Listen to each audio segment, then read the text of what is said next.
Alors, aujourd'hui, je vais vous montrer comment faire la petite trousse pour porter, les masques. Alors, vous voyez, c'est quelque chose de simple. Hein. Donc, c'est doublé, c'est joli. Ici, vous en avez une autre. Hein. Voilà. Moi, je les utilise beaucoup. Donc, il vous faut, pour travailler, pour faire ce travail, il vous faut 3 éléments, 2 tissus, d'accord, et un renfort. Alors, soit vous mettez de la watine, soit vous mettez du meuleton, ou soit vous mettez un thermocollant. Voilà. Hein. Donc, qu'est-ce que je vais faire? Eh bien, je vais mettre endroit contre endroit les 2 éléments qui vont me faire l'extérieur. Voilà, je vais les mettre comme ça, ici. Et là, je vais y mettre mon renfort. Hein, soit le meuleton. Alors, si c'est du thermocollant, vous le collez avant. Et si c'est du renfort, du meuleton ou de la watine, eh bien, vous le mettez comme ça. Hein, d'accord? Donc, il faut que les éléments de l'extérieur soient endroit contre endroit et que la watine va se trouver à l'intérieur. Donc, vous allez piquer ici, vous allez piquer tout le tour et vous allez laisser une partie ici, par exemple, vous pouvez le laisser pour retourner votre travail. Alors, il faut bien prendre un bon centimètre, parce qu'une fois que vous allez retourner et que vous allez fermer votre pochette, si vous n'avez pas mis 1 centimètre, vous allez avoir des problèmes pour la finition. Donc, ici, on commence par un point d'arrêt. Bon, moi, je ne le fais pas, vous le voyez, parce qu'il est automatique. Vous mettez bien vos éléments vos éléments les uns sur les 2 autres, que ça ne dépasse pas ni d'un côté ni de l'autre, ni en largeur ni en longueur. Et vous allez piquer. Vous lâchez pas votre travail. Voyez, vous tenez votre travail, c'est votre main qui guide. Vous plantez votre aiguille quand vous arrivez presque à la fin, pour que vos éléments soient bien les uns en face des autres. Il faut pas que la watine dépasse comme ça. Hein. C'est pas possible, sinon votre travail va gondoler. Il faut que tout soit bien à plat. Donc ici, je pique, je rentre bien ma watine jusqu'au bout. Hein. Là, je refais 1 centimètre. Voilà, vous avez un bon centimètre. Ici, c'est pareil. Je prépare bien mon travail, que ce soit bien à plat. Ici, je me mets bien là, je le tiens et je ne le lâche plus. Et je le laisse rentrer ici, bien au bord. Hein, c'est pareil, là, il faut que ce soit bien au bord. Parce que si vos éléments dépassent, vous voyez, si je le laisse aller, ça va gondoler tout à l'heure. Hein. Voilà. Donc, je prévois 1 centimètre, un bon centimètre, je tourne. Plantez toujours vos aiguilles quand vous tournez le travail ou quand vous faites quelque chose, pour pas que le travail bouge. Donc, vous voyez, je mets bien à plat, c'est très important.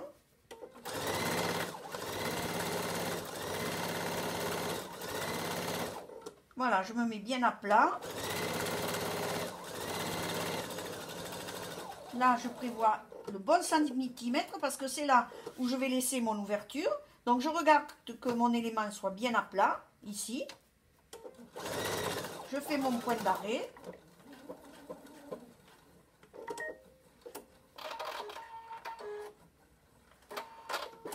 Et ici, je redémarre, je laisse 5-6 cm. Hein. C'est pas la peine de laisser beaucoup. Hein. Et là, je fais un point d'arrêt. Et voilà. Vous voyez, tout le tour, j'ai fait mon bon centimètre. Maintenant, je vais couper les angles.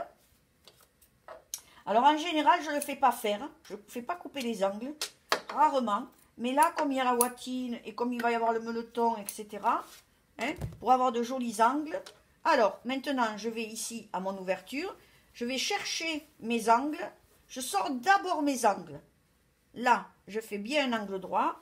Je sors mon angle. Ensuite, je vais là-bas au fond. Je vais chercher mon angle. D'accord. Ici, pareil, je vais chercher mon angle et je le sors bien. Voilà. Et là, je sors mon 4e, bien ici, avec les ongles. Et maintenant, je sors tout le corps de ma petite trousse.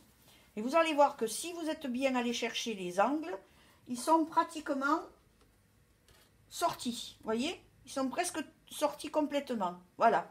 Et vous avez de jolis angles. Hein, il ne faut pas que ce soit comme ça, il ne faut pas le laisser comme ça. Il faut le sortir bien convenablement, que ce soit des jolis angles droits.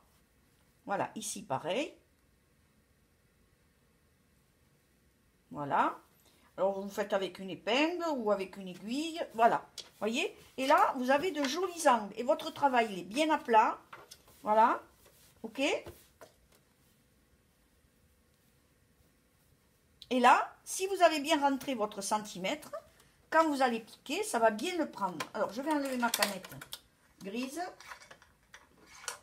Je vais changer ma canette. Vous êtes en direct là. Hein? Voilà. Voilà, je vais chercher mon fil dessous. Hein? Allez chercher votre fil dessous, passez-le derrière. Ne laissez pas trop de longueur. Voilà. Et là, maintenant, eh bien, je vais fermer. Alors, vous voyez, celui-là, il n'est pas très joli, cet angle. Voilà. Voilà. Alors, si vous mettez de la watine, ne repassez pas. Vous repasserez juste à la fin, donnez un petit coup. Hein. Mais si c'est du meuleton ou si c'est du thermocollant, vous pouvez repasser pour avoir quelque chose de bien net. Alors, je commence ici. Je vais commencer là. Donc, je démarre à 1 cm hein, pour que ça fasse après un bel angle droit. Voilà, je plante mon aiguille. Vous voyez, je fais toujours ça. Je mets bien tout à plat. Je ne laisse pas dépasser là. Attention, je ne fais pas ça. Hein. Je mets bien bord à bord.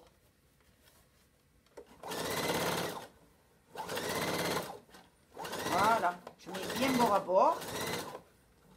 Ici, pareil. Donc, je prévois 1 cm pour faire le retour. Je mets bien ici bord à bord. Vous voyez, c'est nickel. Hein.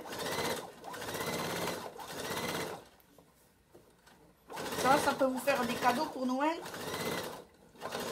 Avec des masques dedans, écoutez, il faut utiliser. C'est comme ça.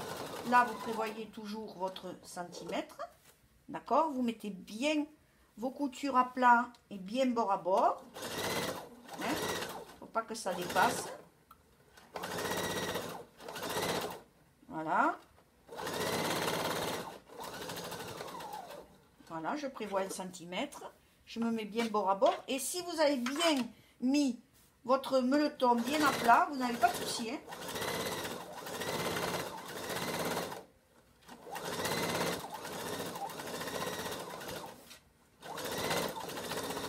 Voilà, là j'arrive là et je me fais le point d'arrêt ici.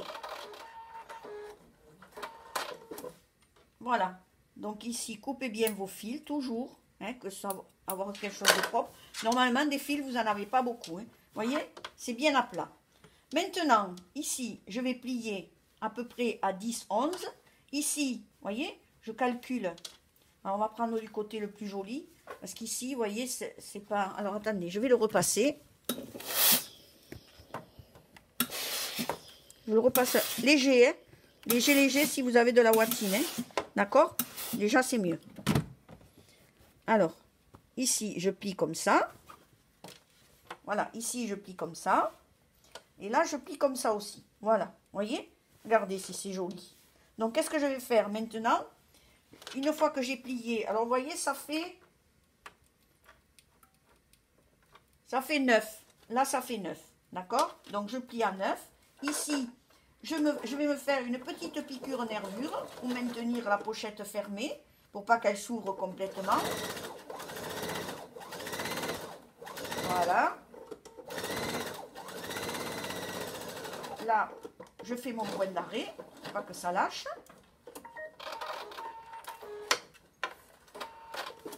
Voilà. Je coupe bien mes fils, bien évidemment. Maintenant, je mets bien en face, je replie comme ça. Voilà. Hein, je fais de façon à ce que ce soit bien équilibré. J'ouvre le bas et maintenant, je vais refaire ma surpiqûre sur le haut. Bien équilibré, bien évidemment. Hein.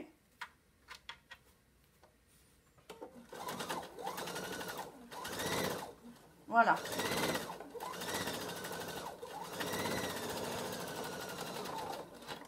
Je fais mon point d'arrêt, coupe mon fil,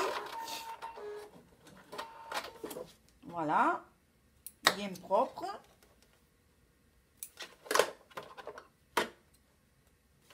Et voilà, votre pochette, vous avez vu, en temps réel, c'est très vite fait. Donc maintenant, j'ai préparé mes pressions que je vais poser. J'ai ma machine ici, ma petite pince ici pour poser les pressions. Prenez des pinces et des pressions de qualité. Hein. Voilà, c'est des pressions primes, d'accord? Donc ici, vous avez un petit bout de plastique qui souvent, à force, s'élargit. Donc moi, ce que j'ai fait, je l'ai collé pour pas que ça s'en aille. Donc qu'est-ce que je fais? Maintenant, je vais prendre la moitié de ma pochette. Ici, à 2 cm à peu près, je vais faire un petit point. D'accord? Voilà, vous voyez ici, je me fais un petit point. Ce qui va me permettre de placer ma première pression ici. Donc, il faut bien le sortir. Hein. Voilà, il faut bien sortir la pointe pour que quand vous allez mettre la seconde partie, donc vous avez ici un mâle et une femelle, d'accord? Ici, femelle et mâle. Peu importe là où ce que vous allez mettre, c'est pas grave, quand vous en avez mis une. Et ensuite, il faut que ce soit comme ça.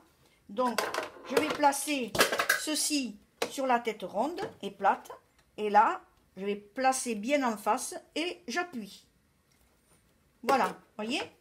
Et maintenant que j'ai fait ça, ici, je vais par superposition, je vais regarder où va se trouver ma deuxième pression. Donc, je soulève ici, je fais un petit point, voyez, comme ceci.